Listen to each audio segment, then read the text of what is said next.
still remember the exact moment my life turned into a nightmare. It was a rainy Thursday in Salem, Oregon, and Ethan had left his phone on the kitchen counter while he took out the trash. I didn't mean to snoop, I swear. But when I saw the lock screen, my stomach dropped. The password used to be Maya123. For 3 years, it stayed the same. I thought it was his way of showing affection, a tiny symbol of our relationship. But now, the screen blinked at me with a cold, unfamiliar prompt. Enter 6-digit code. I hesitated. My hands shook as I typed in 0-7-1-9-9-4, his birthday. Nope. Tried 1-1-1-1-1. A joke he used to make about his easy passwords. Still nothing. Then, on a whim, I typed OLIVIA on the number pad. 6-5-4-8-4-2. My heart stopped. The screen unlocked. The wallpaper was a photo of Ethan and me laughing at a coffee shop last summer. I scrolled down, half expecting to find a prank. Instead, I saw it. A text thread titled, Olivia. The most recent message read, "Miss you already. Can't wait for tomorrow night." I sank into a chair, my breath shallow. Who the hell was Olivia? A coworker? A friend? No, this felt different. The way he'd been distant lately, canceling plans last minute, always working late. I chalked it up to stress. But now it felt like a noose tightening around my throat. I clicked into the thread. Dozens of messages spilled out like poison. Your mom still thinks I'm just a client? Olivia had written weeks ago. Don't worry, Ethan replied. She'd never guess we're sleeping together. I vomited in the sink. When Ethan returned, I shoved the phone into his chest. Explain. My voice cracked. He froze, then laughed. A hollow, desperate sound. Maya, this isn't what it looks like. Then what is it? I spat. Because right now, it looks like you're cheating on me with someone named Olivia. His face hardened. You don't understand. She's complicated. Complicated. I wanted to scream. Instead, I whispered, "Get out." He didn't. I didn't sleep that night. Ethan slept on the couch, which made me want to rip out my own hair. He should have been the one suffering. At 5 a.m., I crept out of bed and grabbed his phone again. I know it was wrong, but I needed answers. I scrolled through Olivia's messages, my fingers trembling. The worst one hit me like a truck. Olivia, 3:12 a.m. You're gonna break up with her soon, right? This sneaking around is getting old. I want you to myself. Ethan, 3:14 a.m. Patience, baby. Just a little longer. I'll make it worth it. I nearly dropped the phone. He was planning to leave me? For her? Then, as if karma had a sense of humor, Olivia sent another message. This time, she attached a photo. It was a naked selfie. Her body twisted provocatively, her face smug. The caption, "Think of this when you're lying to Maya tonight." Smirking face. I slammed the phone down so hard the screen cracked.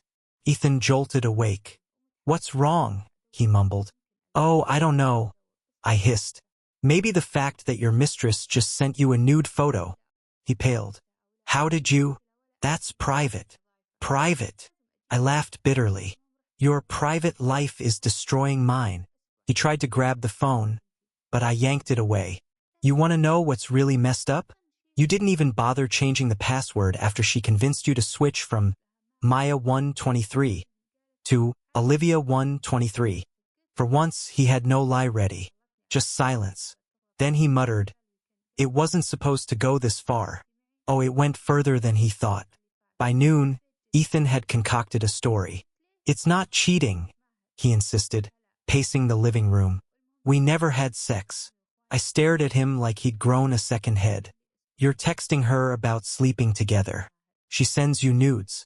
And you expect me to believe you didn't cross a line." "She's manipulative," he said, voice rising.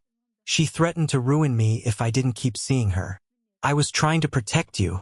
"Protect me?" I nearly choked. "By lying to my face for months? By letting me believe we were engaged?" He flinched at the word. "We talked about marriage, but never officially." Yet somehow he'd bought a ring last week. I'd found it hidden in his sock drawer, a diamond solitaire with a note. To Maya, my forever. Now it felt like a sick joke. Before I could tear into him again, his phone rang. It was his mom, Clara. Ethan answered, his voice suddenly soft. Hey, Mom. I snatched the phone. Clara, this is Maya. Your son is cheating on me with someone named Olivia. Did you know about this? A pause. Then, Maya, sweetie, you're misunderstanding. Ethan would never do that. He's standing right here, I yelled. Ask him yourself. Ethan lunged for the phone, but I held it away. Clara's voice crackled through the speaker. Listen, honey, you've been under a lot of stress lately. Maybe you need to take a break, breathe, and stop imagining things. Imagining things? I hurled the phone at the wall, shattered like my trust in him. You know what? I spat. Go back to Olivia. Tell her she won. He didn't stop me as I stormed out. I didn't see Ethan for 2 days. Then, on Saturday morning, he showed up at my apartment with a velvet box. I'm sorry, he said, eyes red-rimmed. I made a mistake. Please, let me fix this. He opened the box. The ring glinted in the sunlight. I recoiled. You think a ring fixes this? I love you, he pleaded. Not her. Never her. I almost believed him. Almost.